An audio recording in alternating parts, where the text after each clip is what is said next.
Rachel, over to you telling us ways to ungrumpify and motivate teenagers. Good luck. Right, thanks. Hello.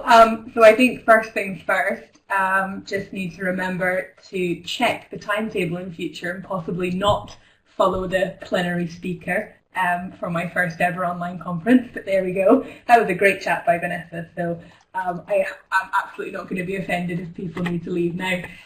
But yeah, so my name is Rachel, and I'm coming to you from Torun, which is a little town in Poland. It's kind of central north Gordana, about 2 hours from Dansk, and it's lovely. And we've got actually glorious weather at the moment, so I'm going to have to hide my t-shirt because I've already spilled ice cream down myself. Anyway.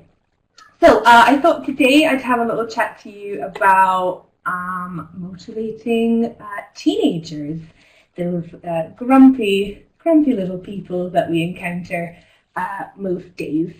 So I first came to Torun last year and was met with my first teenage class. I taught previously in Glasgow, but it was mainly adult classes, and any kind of teenager I came across was on their own or with one other person. So last year I was faced with 10 to 12 pairs of eyes every Tuesday and Thursday.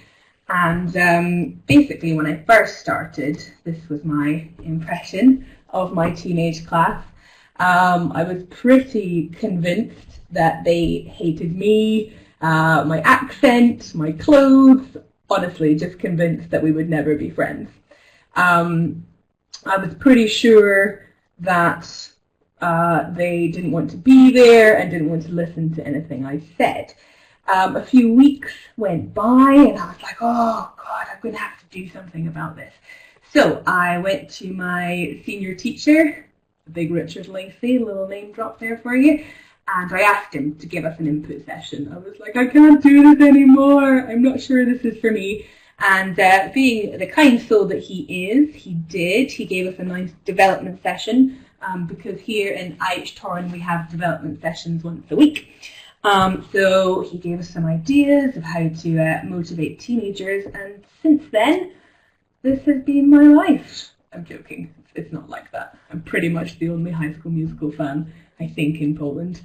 However, he did give me some really great tips. The one I most remember from that input session is strategy number 1, which basically, quite simply, is talk to them like they are humans and remember what they say.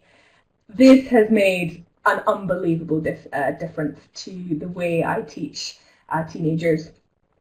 Honestly, the change in the atmosphere and everything since I kind of employed this strategy has been great. So what I did with my particular class last year was I played a classic game of Stop the Bus with the added proviso that any answer they gave me had to be something that they liked, something they were interested in. And after we'd finished playing, I took a picture of the board so that I could remember everything, and basically took it from there. So I decided to then, once I had that information, use it as much as possible. So any kind of controlled practice, I would reference what they liked. Any kind of controlled practice, I would even reference them. I would take exercises out of the book on the advice of somebody else. I'm not claiming this is my own idea. And instead of using the kind of stock textbook names, I would just put the names of my teenagers in. And they loved it. I kind of feel like it's similar to getting a shout out on the radio or something like that. Honestly, their little faces when they were involved in the in the control practice was just great. So going on, I'll just put a little picture of socks on this slide because I had one student last year whose only interest was socks, which is great. I don't care, socks, Ed Sheeran, it doesn't matter. Okay, so strategy point number 2, tell them about your experiences living in their country. I mean, I know they're learning English, but you can't ignore the fact that I'm obviously in Poland, and wherever you guys are, reference that, use it to your ability. My current teenage students this year love nothing more than me embarrassing myself in Poland, having language faux pas, mixing things up, having a drama in the bus station, and I feel like it really endears them to you, and then they realise that you're actually a human as well.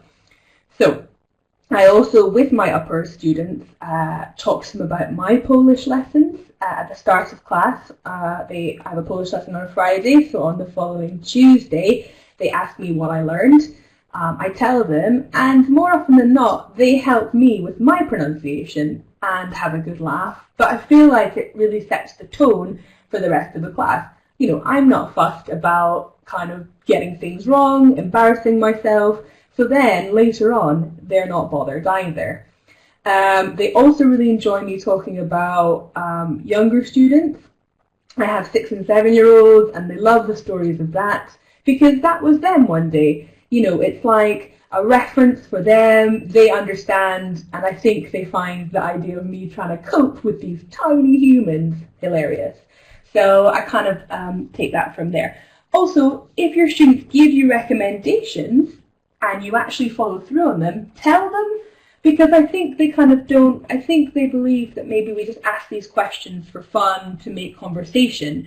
When they actually find out that maybe you did go and try this burger or watch this movie, they're pretty chuffed because you've taken an interest genuinely rather than because a textbook has asked you to. Okay, so strategy point number 2.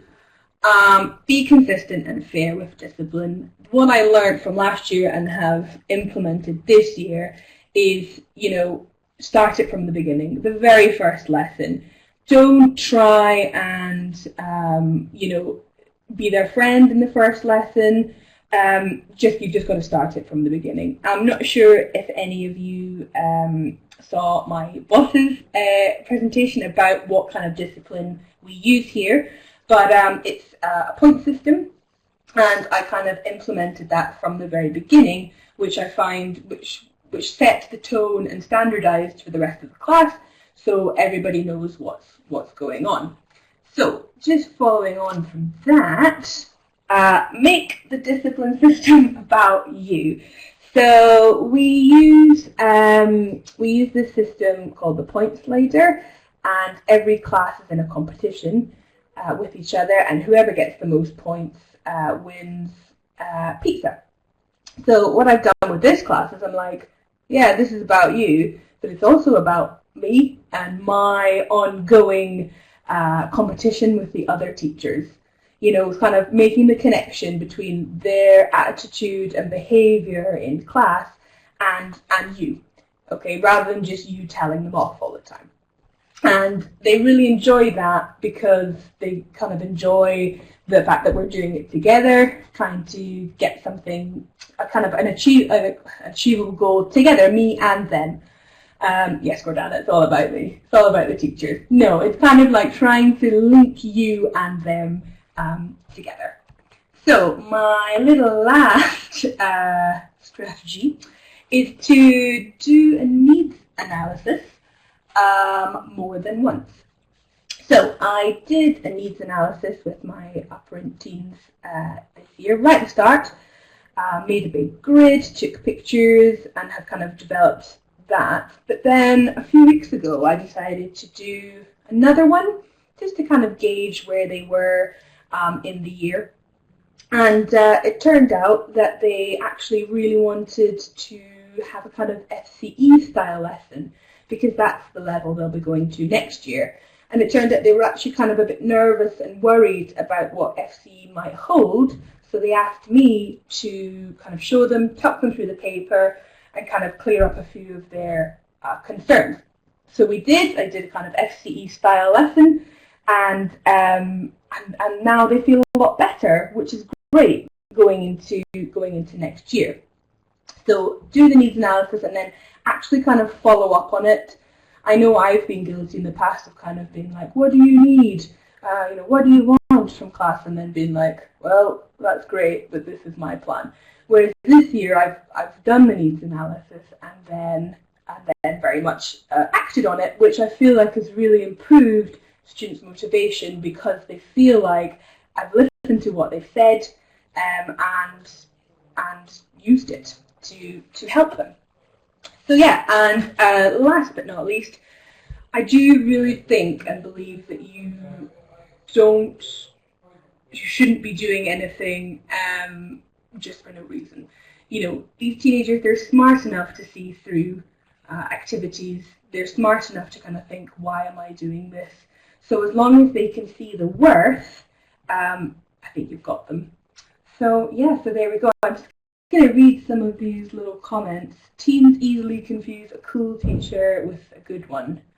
Ah yes, sometimes, Danny, you can be good teacher and cool.